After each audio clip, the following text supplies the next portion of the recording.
Hey everyone, welcome to my foundation classes your any time classroom. तो guys अभी चल रहा है हमारा बिहार ईएसआई यानी इन्फोर्समेंट सब इंस्पेक्टर का टेस्ट सीरीज। इसी सीरीज में आज हम लोग करने जा रहे हैं एक और सेट। और अगर आप चैनल पर न्यू हो तो चैनल को सब्सक्राइब कर लो और वीडियो को स्टार्ट करने से पहले एक लाइक कर दो यार। और जो भी आपके फ्रेंड्स हैं सबको बुला लो जल्दी से, ताकि हम लोग सब मिलके सेट शुरू कर सकें। तो चलिए स्टार्ट करते हैं आज का सेट। तो आज का आपका पहला क्वेश्चन है, निम्नलिखित में से अनुबंध खेती पर कानून बनाने वाला देश का पहला राज्य कौन सा है। अनुबंध यानी कॉन्ट्रैक्ट फार्मिंग इसको बोलते हैं, ठीक है। अनुबंध खेती, इस पर कानून बनाने वाला पहला राज्य कौन सा है? कौन सा है? यह है तमिलनाडु, जिसने अनुबंध खेती यानी कॉन्ट्रैक्ट फार्मिंग पर एक रूल बनाया है। अगला क्वेश्चन है, उस विद्युत धारा को जो नियत समय अंतराल के बाद अपनी दिशा बदल लेती है कहा जाता है। तो उस विद्युत धारा को क्या कहा जाता है जो एक समय के बाद अपना दिशा बदल लेती है? उसको हम लोग क्या बोलते हैं? उसको बोलते हैं प्रतिवर्ती धारा यानी एसी करंट, ठीक है। अल्टरनेटिंग करंट इसलिए बोला जाता है क्योंकि उसका परिमाण और दिशा जो है वह समय के साथ बदलता रहता है। अगला क्वेश्चन है, निम्नलिखित में से कौन सा देश 2023 में पुरुषों के हॉकी विश्व कप की मेजबानी करेगा? 2023 में पुरुषों की हॉकी विश्व कप का मेजबानी भारत करेगा। अगला क्वेश्चन है, मक्के की खेती की जा सकती है किस मौसम में? मक्के की खेती को हम लोग खरीफ के मौसम में कर सकते हैं। कब कर सकते हैं? खरीफ के मौसम में, ठीक है। खरीफ फसल जो मेनली आपका जो धान वाला फसल होता है उसको बोलते हैं, और रबी फसल होता है जो गेहूं वाला फसल है उसको मेनली हम लोग रबी फसल में रखते हैं। जायद मौसम क्या हुआ? जब सब्जी वगैरह लगाया जाता है, ये अप्रैल मार्च से लेकर अप्रैल जून तक ये मौसम रहता है। अगला क्वेश्चन है, जलते हुए विद्युत बल्ब के तंतु का तापमान सामान्यतः होता है। जलते हुए विद्युत बल्ब के तंतु का यानी फिलामेंट का टेम्परेचर लगभग कितना होता है? ये होता है 1500 डिग्री सेल्सियस से 2500 डिग्री सेल्सियस। अगला क्वेश्चन है, निम्नलिखित में से किस फिल्म ने 50वें भारतीय अंतर्राष्ट्रीय फिल्म महोत्सव में गोल्डन पीकॉक अवार्ड जीता? 50वें भारतीय अंतर्राष्ट्रीय फिल्म महोत्सव में गोल्डन पीकॉक अवार्ड किस फिल्म ने जीता है? यह जीता गया पार्टिकल्स के द्वारा, ठीक है। अगला क्वेश्चन है, मांडू महोत्सव का पहला संस्करण देश के मांडू सुरमय किले से शुरू हुआ है। तो मांडू कहाँ है ये अगर आपको पता है तो फिर क्वेश्चन सॉल्व है, ठीक है। मांडू मध्य प्रदेश में एक जगह है। अच्छा, दो ऑप्शन आपका मध्य प्रदेश हो गया है, कोई बात नहीं। तो मध्य प्रदेश याद रखना, बी या डी जो भी आप आंसर कर रहे हो आपका सही है, ठीक है, क्योंकि मांडू मध्य प्रदेश में है और मांडू महोत्सव का पहला संस्करण वहीं 2019 में चालू हुआ है। अगला क्वेश्चन है, politics of opportunism, regional parties, coalitions, centre state relations in India, इस शीर्षक से एक पुस्तक किसके द्वारा लिखी गई है? नाम याद रखना, पुस्तक का क्या नाम है? Politics of opportunism, regional parties, coalitions, centre state relations in India. इसको लिखा गया है आरपीएन सिंह के द्वारा। किसके द्वारा? आरपीएन सिंह के द्वारा। अगला क्वेश्चन है, किस देश ने सफलतापूर्वक अपना सबसे बड़ा वाहक रॉकेट लॉन्च किया है? सबसे बड़ा वाहक रॉकेट यानी विमान वाहक रॉकेट लॉन्च किया है, जिसका नाम है लॉन्ग मार्च 5। तो किस देश का है ये है चीन का। किसका है? चीन का, ठीक है। अगला क्वेश्चन क्या है, निम्नलिखित मुगल बादशाहों में से किसने अपनी आत्मकथा फारसी में लिखी थी? तो किस मुगल बादशाह ने अपनी आत्मकथा फारसी में लिखी थी? कौन थे वो मुगल बादशाह? वो थे जहांगीर। इन्होंने अपना आत्मकथा जो है वो फारसी में लिखा था और इसका नाम क्या था? इसका नाम था तुजुक ए जहांगीरी। क्या नाम था? तुजुक ए जहांगीरी, ठीक है। अकबर की आत्मकथा का क्या नाम था? अकबर ने अपने आत्मकथा को स्वयं लिखा था क्या? नहीं, अकबर को लिखना पढ़ना नहीं आता था। अकबरनामा ग्रंथ है जिसमें उनकी चर्चा की गई है, अबुल फजल के द्वारा लिखा गया है। और बाबर ने अपनी आत्मकथा बाबरनामा स्वयं लिखा था, ठीक है। और यह तुर्की भाषा में था। इसका फारसी अनुवाद किया गया था अब्दुल रहीम खाने खाना के द्वारा, ठीक है। किसने किया था? अब्दुल रहीम खाने खाना ने इसका फारसी में अनुवाद किया था। अगला क्वेश्चन है, डैश ने एक नए semi closed prepaid payment instrument यानी पीपीआई लॉन्च किया है। तो अभी हाल ही में एक नए semi closed prepaid payment instrument यानी पीपीआई किसने लॉन्च किया है? ये किया गया है आरबीआई के द्वारा, ठीक है। अगला क्वेश्चन है, भारत के संविधान में निम्नलिखित में से किस अनुच्छेद में संसद सदस्यों के वेतन और भत्ते का प्रावधान है? अच्छा क्वेश्चन है, आपको संविधान के उस अनुच्छेद के बारे में बताना है जिसमें संसद सदस्यों के वेतन, यानी दोनों सदन इसमें आ गए आपके, उनके वेतन और भत्ते का प्रावधान है। तो यह है अनुच्छेद 106। ठीक है, तो आपका सही आंसर केवल 1 हो जाएगा। कौन सा अनुच्छेद है? अनुच्छेद 106। अगला क्वेश्चन है, डीसीएम ट्रॉफी का संबंध किस खेल से है? डीसीएम ट्रॉफी का संबंध किस खेल से है? तो डीसीएम ट्रॉफी का संबंध फुटबॉल से है। किससे है? फुटबॉल से। ठीक है। अगला क्वेश्चन है, पहाड़ के ढलानों पर मुख्य रूप से क्या उगाया जाता है? आसान सा क्वेश्चन है। पहाड़ के ढलानों पे इसलिए आप जनरली देखते हो चाय जो है वो पहाड़ी क्षेत्रों में होता है, क्योंकि इसको पहाड़ के ढलानों पर उगाया जाता है। इसके लिए जो कंडीशन है वो पहाड़ के ढलानों पे सबसे अच्छा मिलता है। अगला क्वेश्चन है, तबाकात ए नासिरी का लेखक कौन था?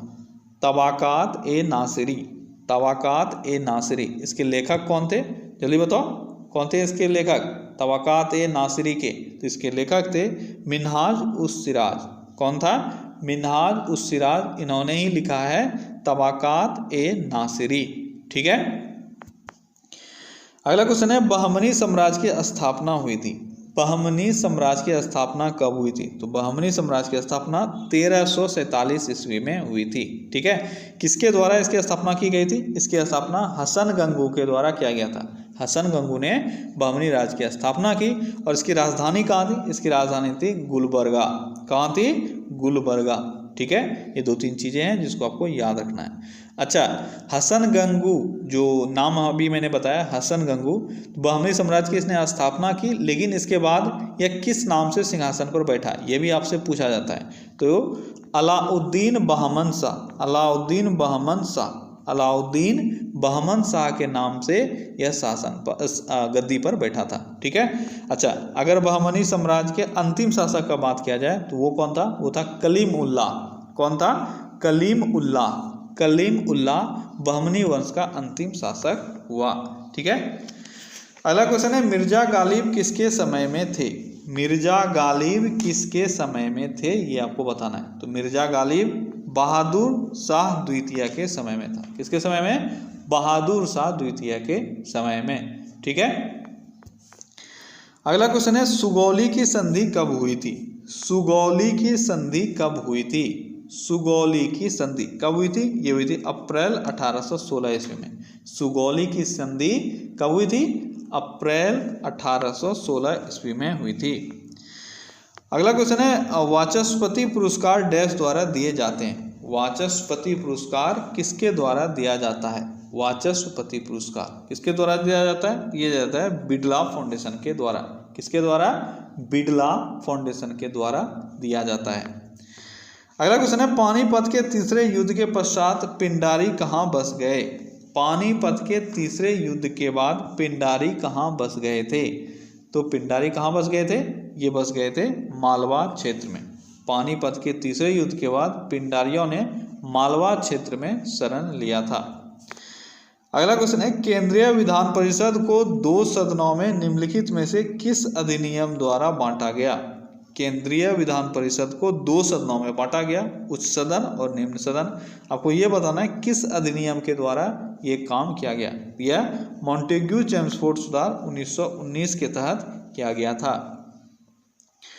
अगला क्वेश्चन है, भारत में संविधान सभा का सृजन किया गया था। भारत में संविधान सभा का सृजन किसके द्वारा किया गया था या किसके तहत किया गया था? कैबिनेट मिशन 1946 के तहत भारत में संविधान सभा का सृजन किया गया था। ठीक है। अच्छा, संविधान सभा का गठन कब हो गया? 1946 जुलाई में। ठीक है, जुलाई 1946 में इसका गठन हो गया और 9 दिसंबर 1946 को इसका पहला बैठक हुआ और दूसरा बैठक 11 दिसंबर को हुआ। 9 दिसंबर के जो अध्यक्ष थे वो कौन थे? सच्चिदानंद सिन्हा। फिर 11 दिसंबर को अध्यक्ष कौन बने परमानेंट? ये बने कौन? राजेंद्र प्रसाद। ठीक है। अगला क्वेश्चन है, FSSAI ने हाल ही में किस रेलवे स्टेशन को भारत का प्रथम ईट राइट स्टेशन प्रमाणित किया है? ईट राइट स्टेशन के नाम से किसको प्रमाणित किया है? किस स्टेशन को? यह स्टेशन है आपका मुंबई सेंट्रल स्टेशन। ठीक है।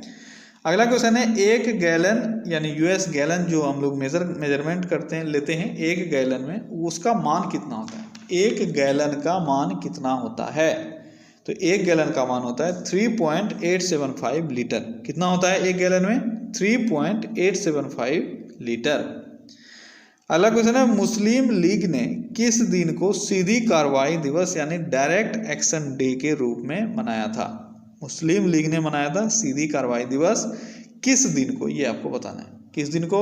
तो ये है आपका 16 अगस्त 1940। 16 अगस्त 1940 को मुस्लिम लीग ने सीधी कार्रवाई दिवस के रूप में मनाया था। अगला क्वेश्चन है, बॉबी फिशर किस खेल से संबंध रखते हैं? बॉबी फिशर किस खेल से संबंध रखते हैं? किस खेल से हैं ये हैं शतरंज से। ठीक है, शतरंज के कुछ खिलाड़ी, जैसे अभी एक हाल ही में बहुत ही फेमस खिलाड़ी शतरंज की जो चर्चे में थी, कोनेरू हम्पी। ठीक है, ये भी आपसे पूछा जा सकता है कि कोनेरू हम्पी किस फील्ड से हैं? तो कोनेरू हम्पी शतरंज से। ठीक है, इसको भी आप याद रखना। अगला क्वेश्चन है, कंप्यूटर में किसी शब्द की लंबाई किससे नापी जाती है? तो कंप्यूटर में किसी शब्द की लंबाई हम लोग किस यूनिट में मापते हैं? ये मापते हैं बीट्स में। ठीक है। अगला क्वेश्चन है, गुलाबी क्रांति का संबंध है। गुलाबी क्रांति का संबंध किस चीज से? तो गुलाबी क्रांति का संबंध झींगा उत्पादन से है। ठीक है। अगला क्वेश्चन है, निम्न में से भारत रत्न की उपाधि से किसे सम्मानित नहीं किया गया? भारत रत्न की उपाधि से इन चारों में से किसको सम्मानित नहीं किया गया, ये आपको बताना है। कौन है वो? इंदिरा गांधी, विनोबा भावे, मदर टेरेसा और राज कपूर। तो इसमें से राज कपूर जिनको भारत रत्न से सम्मानित नहीं किया गया है। भारत रत्न का अगर बात करें तो भारत रत्न की शुरुआत कब हुई? तो भारत रत्न की शुरुआत 1954 ईस्वी में हुई थी। सबसे पहले भारत रत्न 1954 ईस्वी में दिया गया था सर्वपल्ली राधाकृष्णन को। ठीक है। अच्छा, महिला का अगर बात करें तो महिला इंदिरा गांधी थी जिनको सर्वप्रथम भारत रत्न दिया गया। मरणोपरांत अगर पूछा जाए सबसे पहले किसको मिला, तो लाल बहादुर शास्त्री को मरणोपरांत सबसे पहला भारत रत्न दिया गया था। ठीक है, ये सारी चीजें याद रखना है। अच्छा, एक और चीज पूछा जाता है कि किसको विदेशी में से किसको दिया गया? खान अब्दुल गफ्फार खान को दिया गया था। ठीक है। अगला क्वेश्चन है, बिना मिट्टी के पौधे के विकास एवं वृद्धि की पद्धति कहलाती है? बिना मिट्टी के पौधे के विकास और वृद्धि को हाइड्रोफोनिक्स कहा जाता है। क्या कहा जाता है? हाइड्रोफोनिक्स। ये भी आपने पढ़ा हुआ है। अगला क्वेश्चन है, टपक सिंचाई प्रणाली किस देश से शुरू हुई है? टपक सिंचाई प्रणाली, इसको हम लोग ड्रिपिंग इरिगेशन भी बोलते हैं। क्या बोलते हैं इंग्लिश में? ड्रिपिंग या ड्रिप। ठीक है, ड्रिप सिंचाई। तो ड्रिप सिंचाई की शुरुआत कहाँ हुई? तो ड्रिप सिंचाई की शुरुआत इजराइल में हुई थी। ठीक है। क्या किया जाता है इसमें पौधे के जड़ में ड्रॉप बाय ड्रॉप पानी दिया जाता है। ठीक है, ताकि पानी का भी बचत हो और जो भी रिसोर्सेस यूज हो रहे हैं वो एफिशिएंटली यूज हो। अगला क्वेश्चन है, चौथ और सरदेश मुखी वसूल करने के पीछे शिवाजी का मुख्य उद्देश्य क्या था? चौथ और सरदेश मुखी, ये दो तरह का टैक्स वसूला जाता था शिवाजी के द्वारा। आपको ये बताना है दोनों टैक्स वसूलने का जो मेन रीजन था उनका शिवाजी का, वो क्या था? वो था वे अपनी वित्तीय स्रोतों का अनुपूरक चाहते थे। ठीक है, उनका जो फाइनेंशियल डिमांड था उसको वो लोग स्ट्रॉन्ग करना चाहते थे। इस कारण से चौथ और सरदेश मुखी कर वो लोग वसूलते थे। अच्छा, आपसे ये क्वेश्चन भी पूछा जाता है, चौथ और सरदेश मुखी कर कौन वसूलते थे? तो वो शिवाजी ही वसूलते थे। ठीक है। अच्छा, चौथ होता क्या था? तो चौथ होता था एक ऐसा कर जो किसी क्षेत्र को बर्बाद न करने के बदले में दी जाती थी। ठीक है, अगर कोई क्षेत्र है, यहाँ पे शिवाजी बैठे हुए हैं, अगर शिवाजी लोग जनरली थे क्या? शिवाजी लोग शुरुआती दौर में ये लोग लुटेरे थे। ठीक है, ये लोग क्या करते थे? लूटते थे चीज़ों को, क्योंकि जो आसपास के इलाके में थे वहाँ पे इनके मन मुताबिक काम नहीं होता था, तो ये लोग जाकर उनको लूट लेते थे। ठीक है, तो अगर सामने वाले को नहीं लुटवाना है शिवाजी से, और ये लोग बहुत स्ट्रांग भी थे, बहुत तरह का ट्रिक इन लोगों को आता था, तो इन लोगों को एक टैक्स देना होता था, उसी को कहा गया चौथ। ठीक है। सरदेश मुखी क्या था? तो सरदेश मुखी था कि क्या बोलूँ मैं इसमें, कि अगर कोई कहीं पे लूटपाट किया, ठीक है, तो उसका हिस्सा एक देना पड़ता था शिवाजी को। ठीक है, क्या कहते हैं इसको? हक का दावा करने पर। ठीक है, शिवाजी स्वयं को सर्वश्रेष्ठ मानते थे और सरदेश मुखी तरह का एक हक, मतलब तुमने अगर कहीं पे कुछ किया है तो उसमें मेरा भी हक है, इस कारण सरदेश मुखी लगाई गई थी। ठीक है। अगला क्वेश्चन है, निम्नलिखित में से किससे अल्बुकर्क ने गोवा प्राप्त किया था? अल्बुकर्क ने गोवा प्राप्त किससे किया था? किससे किया था? बीजापुर से। किससे? बीजापुर से। ठीक है। अगला क्वेश्चन है, निम्नलिखित में से किसने विधवा पुनर्विवाह के लिए संघर्ष किया और अंततः इसे कानूनी मान्यता दिलवाई थी? विधवा पुनर्विवाह के लिए संघर्ष ईश्वरचंद विद्यासागर के द्वारा किया गया था। बहुत बच्चे राजा राम मोहन रॉय मार देते हैं, ठीक है, लेकिन आपका सही आंसर जो है वह है ईश्वरचंद विद्यासागर। ठीक है, राजा राम मोहन रॉय ब्रह्म समाज के संस्थापक थे। ठीक है। अगला क्वेश्चन है, प्रांतीय स्वायत्तता किस एक्ट के द्वारा स्थापित हुई थी? प्रांतीय स्वायत्तता किस एक्ट के तहत स्थापित हुई थी? यह हुई थी 1935 के एक्ट के तहत। ठीक है। अच्छा, 1935 का जो अधिनियम पास किया गया था किसके द्वारा पास किया गया था? तो लॉर्ड बेलिंगटन। ठीक है, लॉर्ड बेलिंगटन के द्वारा 1935 का अधिनियम पास किया गया था। ठीक है। अगला क्वेश्चन है, पिट्स इंडिया एक्ट किस वर्ष में पारित हुआ था? पिट्स इंडिया एक्ट किस वर्ष पारित हुआ था? तो पिट्स इंडिया एक्ट 1784 ईस्वी में पारित हुआ था। कब हुआ था? 1784 ईस्वी में। ठीक है। और पिट्स इंडिया अगर एक्ट का बात करें तो आपको पता होगा कि वारेन हेस्टिंग्स जो थे उन्होंने पिट्स इंडिया एक्ट के विरोध में ही इस्तीफा दिया था। ठीक है। और 1785 में इंग्लैंड वो पहुंचे थे। वहां पर इन पर बर्क के द्वारा एक इल्ज़ाम भी लगाया गया था, महाभियोग लगाया गया था। ठीक है। लेकिन फिर से 1795 में वो जो आरोप था उससे ये बरी हो गए, लेकिन बाद में इनकी फिर मृत्यु हो गई थी। ठीक है। अच्छा, वारेन हेस्टिंग्स का काल जो है वो भी आपके लिए इम्पोर्टेंट है। कब से कब तक है? तो 1774 से लेकर 1785 तक ये बने हुए थे। तो ये जो पिट्स इंडिया एक्ट आया 84 में, इसके खिलाफ इन्होंने 85 में इस्तीफा दे दिया था। ठीक है। अगला क्वेश्चन है, निम्नलिखित में से किस रेलवे स्टेशन पर भारतीय रेलवे ने शहरों में बढ़ते वायु प्रदूषण से निपटने के लिए ऑक्सीजन पार्लर खोला है? तो ऑक्सीजन पार्लर भारतीय रेलवे ने किस रेलवे स्टेशन पर खोला है? किस रेलवे स्टेशन पर खोला है? यह खोला है नासिक रेलवे स्टेशन पर। ठीक है। अगला क्वेश्चन है, सेवानिवृत्त होने के पश्चात सर्वोच्च न्यायालय के न्यायाधीश वकालत कर सकते हैं। सेवानिवृत्त होने के बाद सर्वोच्च न्यायालय के न्यायाधीश कहाँ पर वकालत कर सकते हैं? तो वह किसी भी न्यायालय में वकालत नहीं कर सकते हैं। अगर वह सेवानिवृत्त हो गए सर्वोच्च न्यायालय से तो न्यायाधीश वो कहीं पे भी वकालत नहीं कर सकते हैं। ठीक है। अगला क्वेश्चन है, लक्षद्वीप स्थित है। आसान सा क्वेश्चन है। लक्षद्वीप कहाँ स्थित है? लक्षद्वीप अरब सागर में स्थित है। ठीक है। और लक्षद्वीप की राजधानी कहाँ है? कवारत्ती। ठीक है। और अगर लक्षद्वीप की सबसे छोटे द्वीप का बात किया जाए तो सबसे छोटा द्वीप लक्षद्वीप का कौन सा है? वो है बिट्रा। ये नाम इंपॉर्टेंट है, याद रखना, आपके एग्जाम में क्वेश्चन आ सकता है यहाँ से। ठीक है। सबसे छोटा द्वीप है बिट्रा। और सबसे बड़े द्वीप का अगर बात किया जाए, लक्षद्वीप का सबसे बड़ा द्वीप कौन सा है? ये है एंड्रोट। कौन सा है? एंड्रोट। ये दोनों चीजें आपके लिए हो सकता है थोड़ा न्यू भी हो, लेकिन कहीं ना कहीं आपने ये पढ़ा होगा। सबसे छोटा द्वीप बिट्रा और सबसे बड़ा द्वीप एंड्रोट। ये दोनों चीजें आप याद रखना। अगला क्वेश्चन है, वर्षा के बाद इंद्रधनुष के निर्माण का कारण क्या है? वर्षा के बाद इंद्रधनुष बन जाते हैं आकाश में, उसका कारण क्या है? उसका कारण है प्रकाश का अपवर्तन, पूर्ण आंतरिक परावर्तन और विक्षेपण। ये तीनों कारण है जिसके कारण से इंद्रधनुष बनता है। अगला क्वेश्चन है, जेट स्ट्रीम क्या है? जेट स्ट्रीम क्या है? क्या है जेट स्ट्रीम? जेट स्ट्रीम एक तरह का उच्च स्तरीय पछुआ पवन है। क्या है? उच्च स्तरीय पछुआ पवन। ठीक है।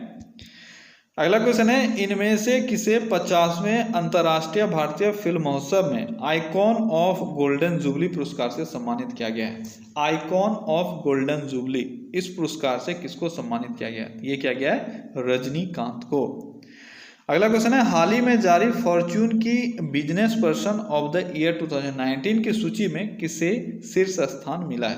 तो फॉर्च्यून के business person of the year 2019 की सूची में सत्या नडेला को शीर्ष स्थान मिला है। किसको मिला है? सत्या नडेला को।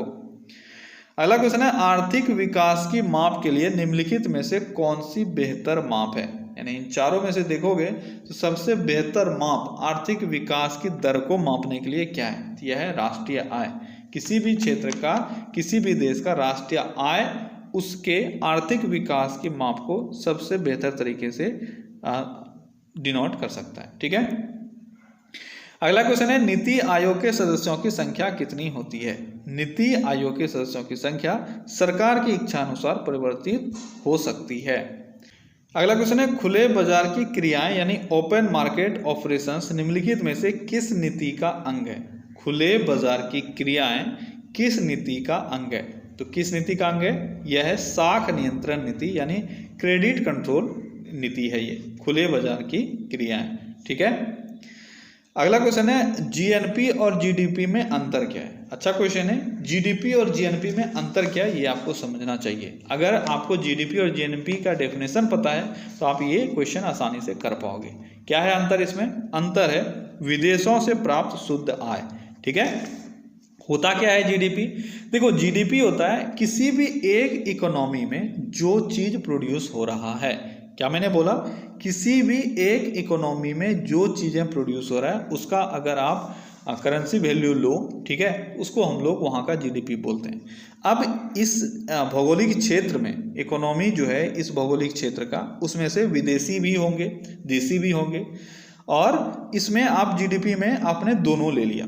लेकिन जब आप जीएनपी का बात करोगे तो जीएनपी में हम लोग क्या करते हैं, सिर्फ उस देश के नागरिकों के द्वारा जो प्रोड्यूस किया जा रहा है उसको लेंगे।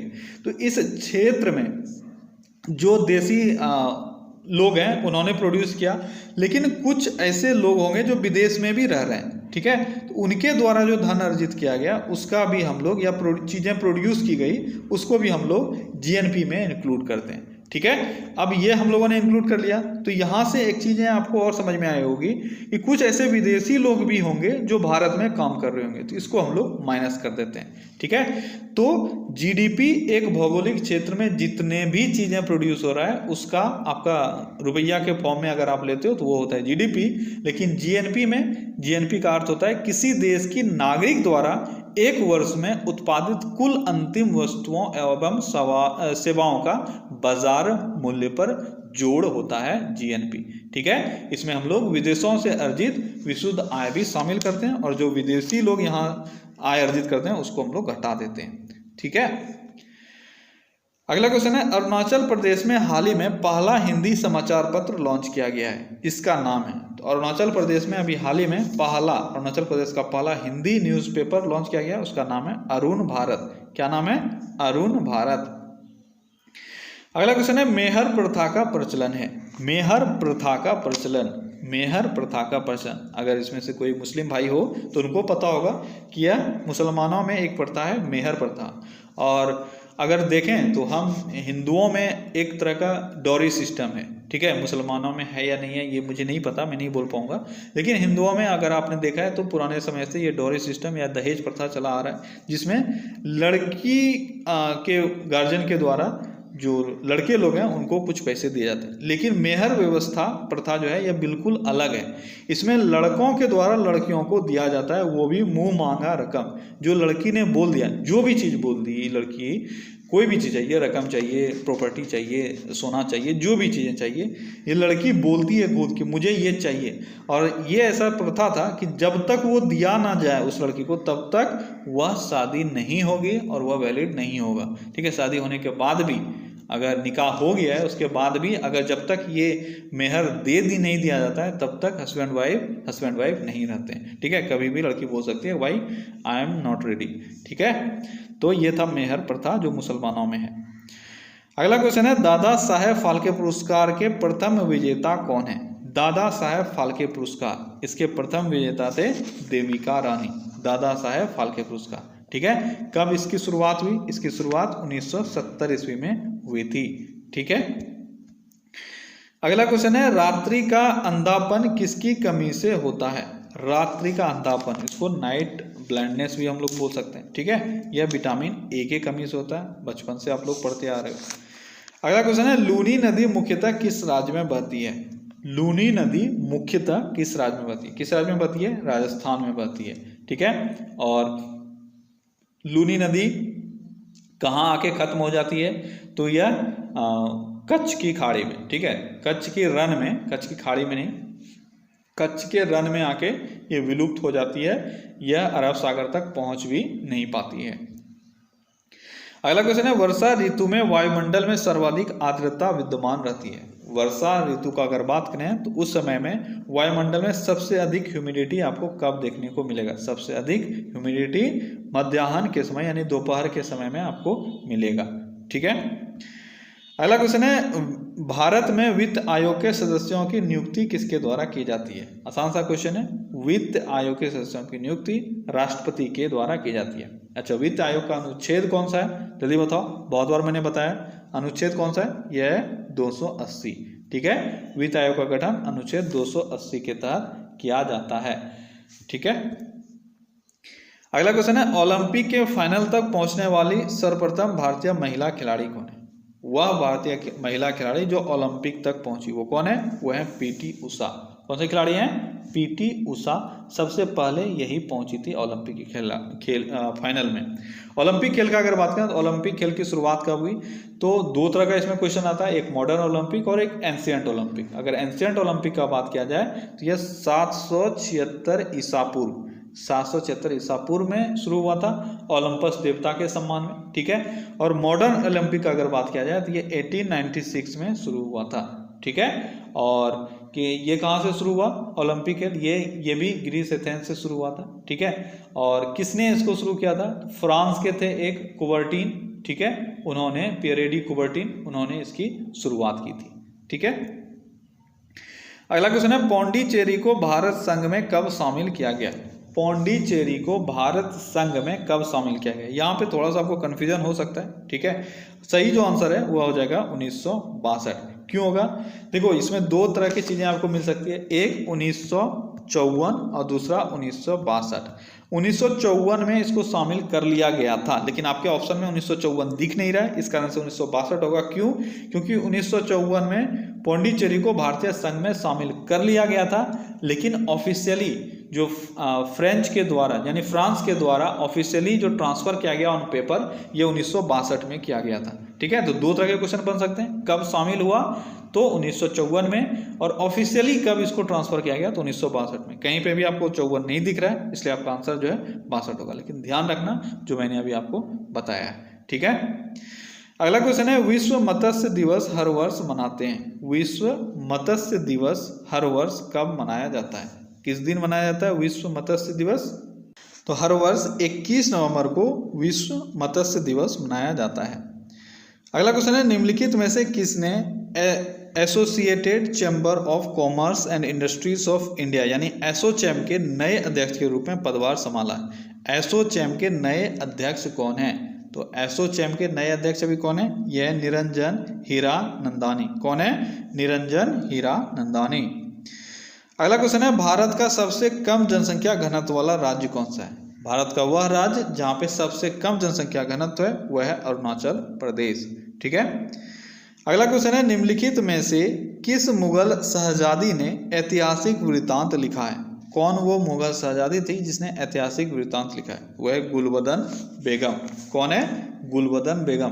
कौन थी गुलबदन बेगम? कुछ आइडिया है आपको गुलबदन बेगम कौन थी? तो गुलबदन बेगम हुमायूं की बहन थी। ठीक है। और हुमायूं नामा अगर आपसे पूछा जाए इसकी रचना किसने की है, तो ये भी गुलबदन बेगम के द्वारा ही की गई है, अकबर के समय में, अकबर के कहने पर। ठीक है। अगला क्वेश्चन है, दही को भिगोकर मक्खन निकालने की विधि में भौतिकी के किस सिद्धांत का उपयोग होता है? तो मक्खन निकालने में हम लोग अपकेंद्रीय बल का इस्तेमाल करते हैं। किसका करते हैं? अपकेंद्रीय बल का इस्तेमाल। अगला क्वेश्चन है, मात्रकों की अंतर्राष्ट्रीय पद्धति एसआई कब लागू की गई थी? तो एसआई मात्रक की शुरुआत कब हुई? यह हुई 1960 ईस्वी में। एसआई मात्रक की शुरुआत कब की गई थी? 1960 ईस्वी में। और 7 एसआई जो अभी आप जान रहे हो, इसकी शुरुआत कब से हो गई टोटल? तो यह 1971 ईस्वी में। ठीक है। 1960 में सबसे पहले 6 ही था, बाद में फिर एक जोड़ा गया 1971 में। तो अभी फाइनली जो अभी वर्तमान रूप है वह 1971 से है। अगला क्वेश्चन है, निर्वात में प्रकाश की चाल होती है। निर्वात में प्रकाश की चाल 3 × 10⁸ मीटर पर सेकेंड होती है। कितनी होती है? 3 × 10⁸ मीटर पर सेकेंड। या तो वायु में पूछा जाए या निर्वात में पूछा जाए, दोनों में समान होगा। ठीक है। अच्छा, प्रकाश की वेग की गणना सबसे पहले किसने की थी? अगर ये पूछा जाए तो क्या होगा आंसर? आंसर होगा रोमर। रोमर ने सबसे पहले प्रकाश की चाल की गणना की थी। अच्छा, अगर जल में आपसे पूछा जाए प्रकाश की चाल तो कितनी होगी? तो जल में वायु से कम होगी और वो है 2.25 इंटू 10⁸ मीटर पर सेकेंड। ठीक है, 2.25 इंटू 10⁸ मीटर पर सेकेंड। ठीक है। अच्छा, एक और चीज अगर आपसे पूछा जाए यहाँ पे कि सूर्य से आने में प्रकाश को यहाँ पे कितना समय लगता है? तो 18 मिनट 20 सेकेंड या 19 सेकेंड। ठीक है। और चंद्रमा से आने में कितना समय लगता है? तो ये लगता है 1.3 सेकेंड। ठीक है। अगला क्वेश्चन है, इनमें से किन दो ने हाल ही में अंतर्राष्ट्रीय बाल शांति पुरस्कार जीता है? अंतर्राष्ट्रीय बाल शांति पुरस्कार किनको किनको मिला है? यह मिला है ग्रेटा थनबर्ग और डिविना मैलोम को। डिविना मैलोम और ग्रेटा थनबर्ग, इन दोनों को अंतर्राष्ट्रीय बाल शांति पुरस्कार दिया गया है।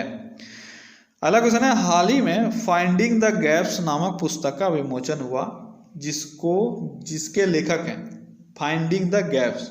फाइंडिंग द गैप्स, इस पुस्तक के लेखक कौन है? कौन है फाइंडिंग द गैप्स पुस्तक के लेखक? इसके लेखक हैं साइमन टॉफेल। कौन है? Simon TOEFL.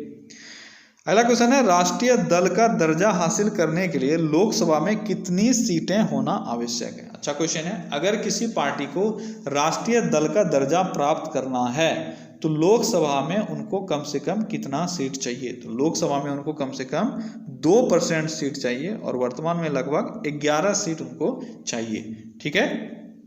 अच्छा, अगर उनको राष्ट्रीय पार्टी का दर्जा प्राप्त करना है तो उनको कम से कम 4 जगहों से सीट भी हासिल करनी चाहिए, यानी 4 जगहों से उनको जीत हासिल करनी पड़ेगी। ठीक है। अगला क्वेश्चन है, हाल ही में किसे वर्ष 2011 का ज्ञानपीठ पुरस्कार दिया गया है? 2019 का ज्ञानपीठ पुरस्कार दिया गया है। तो वर्ष 2019 का ज्ञानपीठ पुरस्कार किसको मिला है? ये मिला है अक्कीतम अच्युतन नंबूदरी को। किसको मिला है? अक्कीतम अच्युतन नंबूदरी, इनको मिला है 2019 का ज्ञानपीठ पुरस्कार। अगला क्वेश्चन है, चित्तौड़गढ़ में विजय स्तंभ का निर्माण किसने करवाया था? आसान सा क्वेश्चन है लेकिन कंफ्यूज मत करना। इसमें 2 तरह के ऑप्शन हमेशा आपको देखेंगे, राणा प्रताप, राणा कुंभा और राणा संघा भी एक रहता है आपके ऑप्शन में। तो आपका सही जो आंसर है वह क्या होगा? वह होगा राणा कुंभा। ठीक है, राणा संघा बहुत बच्चे लोग मार देते हैं। तो चित्तौड़गढ़ में विजय स्तंभ राणा कुंभा ने बनवाया था। ठीक है। अगला क्वेश्चन क्या है? अगला क्वेश्चन है, हाल ही में कौन भारत की 24वीं महालेखा नियंत्रक बनी है?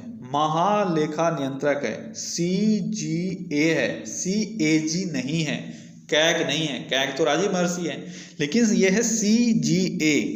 ठीक है, ये है महालेखा नियंत्रक। तो ये कौन बनी है? ये बनी है सोमा राय बर्मन। तो ध्यान रखना है इसका। अगला क्वेश्चन है, अब तक कितने भारतीयों को नोबेल पुरस्कार मिल चुका है? यानी जो भारतीय मूल के व्यक्ति हैं, कितने लोगों को नोबेल पुरस्कार मिल चुका है? तो यह अब तक 9 लोगों को मिल चुका है। अगला क्वेश्चन है, अंतर्राष्ट्रीय दिव्यांग जन दिवस प्रत्येक वर्ष कब मनाया जाता है? दिव्यांग जन दिवस प्रत्येक वर्ष कब मनाया जाता है? जल्दी बताओ। अंतर्राष्ट्रीय दिव्यांग जन दिवस प्रत्येक वर्ष हम लोग मनाते हैं 3 दिसंबर को। कब मनाते हैं? 3 दिसंबर को प्रत्येक वर्ष दिव्यांग जन दिवस मनाया जाता है। अगला क्वेश्चन है, सुशासन दिवस के अवसर पर केंद्र सरकार द्वारा जारी किए गए सुशासन सूचकांक में बड़े राज्यों के समूह में कौन सा राज्य शीर्ष स्थान पर रहा? तो सुशासन दिवस के अवसर पर सुशासन रैंक जारी किया गया। ठीक है, इसमें से कौन शीर्ष पर रहा? तो तमिलनाडु शीर्ष पर रहा था। ठीक है, दूसरे स्थान पे था महाराष्ट्र और तीसरे स्थान पे था कर्नाटक। ठीक है, और बिहार का अगर बात करें तो बिहार 15वें स्थान पे है। बिहार का भी आपको याद रखना है। ठीक है, यह है 15th पोजीशन पे।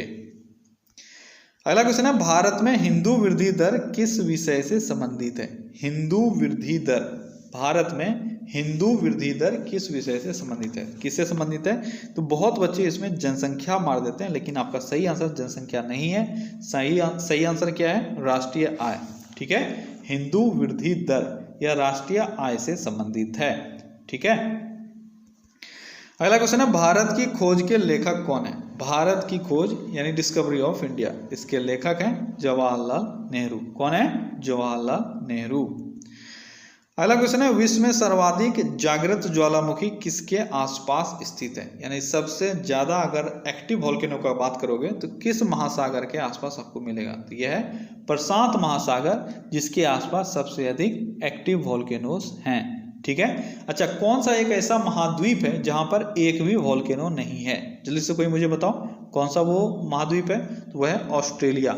ऑस्ट्रेलिया महाद्वीप पर एक भी वोल्केनो नहीं है। ठीक है। अगला क्वेश्चन है, एशिया महाद्वीप का सबसे बड़ा द्वीप कौन सा है? ये सबसे बड़ा द्वीप का बात नहीं किया जा रहा है, ये पर्टिकुलरली एशिया महाद्वीप का बात किया जा रहा है। एशिया महाद्वीप में सबसे बड़ा द्वीप कौन सा है? यह है बोर्नियो द्वीप। कौन सा द्वीप है? बोर्नियो द्वीप सबसे बड़ा द्वीप है एशिया का। ठीक है। अगला क्वेश्चन है, राज्य पुनर्गठन आयोग के अध्यक्ष कौन थे? राज्य पुनर्गठन आयोग, इसके अध्यक्ष कौन थे? इसके अध्यक्ष थे फजल अली। ठीक है, कौन थे? फजल अली थे इसके अध्यक्ष। और इसका गठन कब गया? 1956 में हुआ था राज्य पुनर्गठन आयोग का गठन। ठीक है। और इसके अन्य मेंबर कौन कौन थे, ये भी आपसे कभी कभी पूछ लिया जाता है। अध्यक्ष तो हो गए फजल अली, लेकिन अन्य सदस्य थे पंडित हृदयनाथ कुंजरू। क्या नाम था उनका? पंडित हृदयनाथ कुंजरू। एक और थे सरदार के.एम. पन्नीकर। कौन थे? के.एम.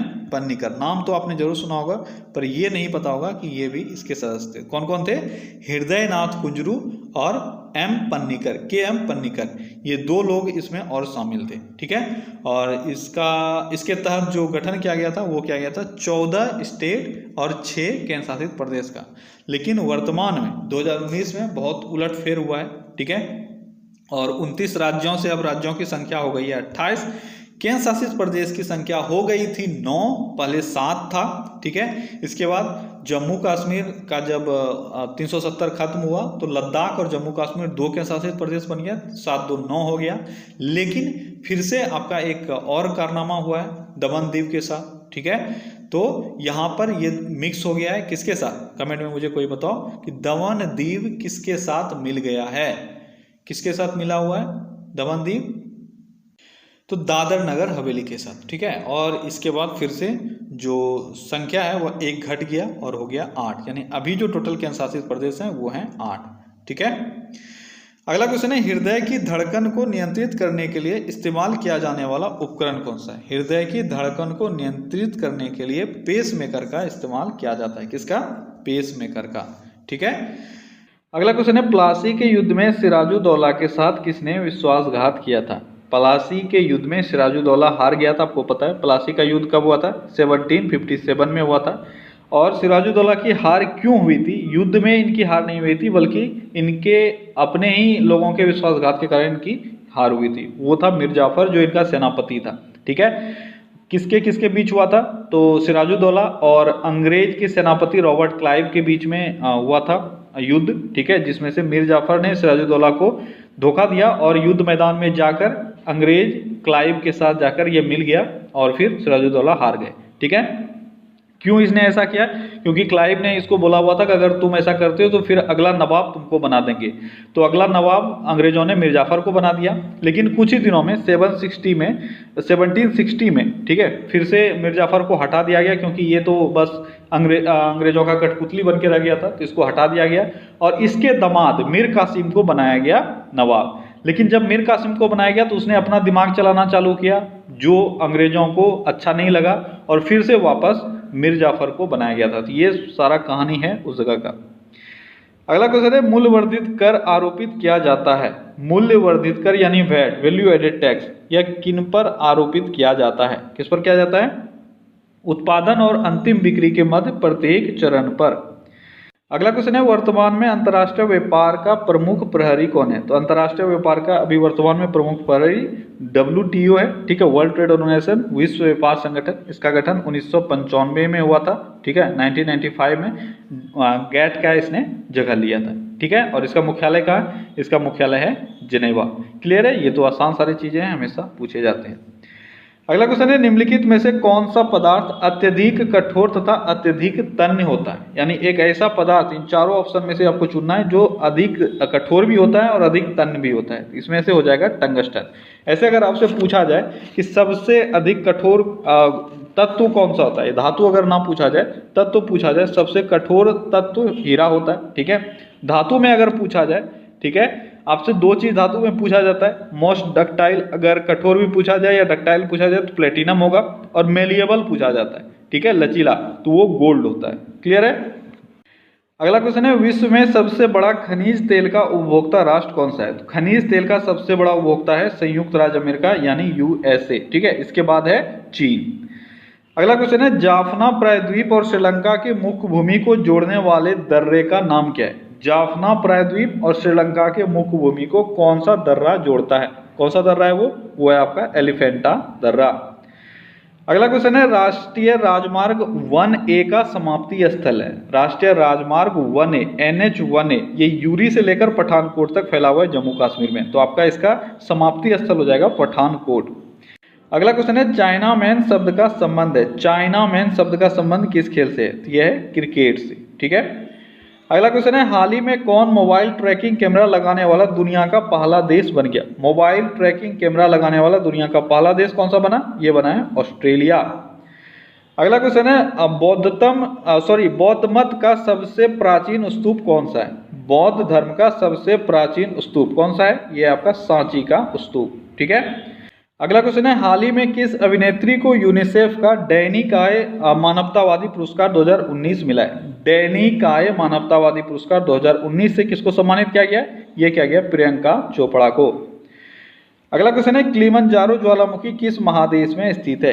किलिमंजारो ज्वालामुखी जो एक एक्सटिंक्ट ज्वालामुखी है, ये अफ्रीका में है, और अफ्रीका में अगर आपसे पूछा जाए कहाँ है, तो अफ्रीका में तंजानिया में है। कहाँ है, तंजानिया में। अगला क्वेश्चन है, अकबर का मकबरा कहाँ स्थित है। अकबर का मकबरा कहाँ स्थित है, अकबर का मकबरा सिकंदरा में स्थित है। अगला क्वेश्चन है, रामागुंडम बांध कौन सी नदी पर है। रामागुंडम बांध किस नदी पर है। रामागुंडम बांध गोदावरी नदी पर स्थित है। अगला क्वेश्चन है, भारत में सबसे अधिक मछलियां किस राज्य में पकड़ी जाती है। सबसे अधिक मछलियां का अगर बात किया जाए तो यह पकड़ी जाती है पश्चिम बंगाल में। कहाँ पकड़ी जाती है, पश्चिम बंगाल में। अगला क्वेश्चन है, इंटीग्रल कोच फैक्ट्री कहाँ स्थित है। इंटीग्रल कोच फैक्ट्री आसान सा क्वेश्चन है, कहाँ स्थित है इंटीग्रल कोच फैक्ट्री, ये स्थित है पेराम्बूर में। अगला क्वेश्चन है, निम्नलिखित में से कौन सा झील कृत्रिम है। इन चारों में से कौन सा झील कृत्रिम झील है, ये आपका जयसमंद झील, ठीक है। जयसमंद झील एक कृत्रिम झील है। अच्छा, सारे जो झील हैं ये कहाँ है, ये भी आपके लिए इंपॉर्टेंट है। अगर मैं यहाँ से डल झील का बात करूँ, डल झील जम्मू कश्मीर में है, चिल्का झील ओडिशा में है, ठीक है। उसके बाद नौकू छियाताल झील उत्तराखंड में है, ठीक है। जो ताल वाला आ जाए ये मैक्सिमम सारे उत्तराखंड में ही है। उसके बाद जयसमंद जो अभी हम लोगों ने पढ़ा था ये राजस्थान में है, ठीक है। अगला क्वेश्चन है, हजरत ईसा मसीह को सूली पर किस दिन चढ़ाया गया। तो ईसा मसीह को सूली पर चढ़ाया गया था गुड फ्राइडे के दिन, जिसको अभी क्रिश्चियन लोग सेलिब्रेट करते हैं गुड फ्राइडे के रूप में। उसी दिन ईसा मसीह को सूली पर चढ़ाया गया था। अगला क्वेश्चन है, शतरंज के खेल का आविष्कार किस देश में हुआ था। शतरंज के खेल का आविष्कार हमारे भारत में हुआ था। अगला क्वेश्चन है, भारत की पार्लियामेंट का उद्घाटन किस सन में हुआ था। इंपॉर्टेंट क्वेश्चन है, याद रखना। अभी जो हम लोग पार्लियामेंट या संसद भवन देख रहे हैं, ठीक है, इसका जो उद्घाटन हुआ था वो 1927 में ही हो गया था। ये बिल्डिंग 1927 में ही बन गया था। अगला क्वेश्चन है, 1 जूल कितनी कैलोरी के बराबर होता है। 1 जूल कितनी कैलोरी के बराबर होता है। बहुत अच्छा क्वेश्चन है, यहाँ पे बच्चे अक्सर गलत करते हैं। आपने जनरली जो पढ़ा हुआ है वो 1 कैलोरी पढ़ा हुआ है 4.2 जूल। कितना होता है, 1 कैलोरी 4.2 जूल के बराबर होता है। लेकिन यहाँ पे उल्टा आपसे पूछा गया है 1 जूल कितने कैलोरी के बराबर होता है। तो 1 जूल जल्दी बताओ अगर किसी को आता है तो, 1 जूल कितने कैलोरी के बराबर होता है। तो 1 जूल 0.24 कैलोरी के बराबर होता है। कितने कैलोरी के बराबर, 0.24 कैलोरी के बराबर। अगला क्वेश्चन है, अफ्रीका की मूल जाति कौन सी है। तो इन चारों में से अफ्रीका की मूल जाति कौन सी है, ये है निग्रोइड, ठीक है। निग्रोइड जनजाति जो है यह अफ्रीका की मूल जनजाति है, ठीक है। ओके गाइस, तो ये था आज का टॉप 100 क्वेश्चन। आई होप कि सेट आपको अच्छा लगा होगा, और क्वेश्चन थोड़े से आज अच्छे लेवल के क्वेश्चन थे। तो आपका जो स्कोर रहना चाहिए वो 70 एंड एबव रहना चाहिए। अगर 70 एंड एबव आपका स्कोर आ रहा है आज के टेस्ट में तो आपका तैयारी अच्छा है, आप मन लगा के पढ़ते रहो, ठीक है। चलिए कल फिर से मिलते हैं अगले सेट में। Till then take care, bye bye.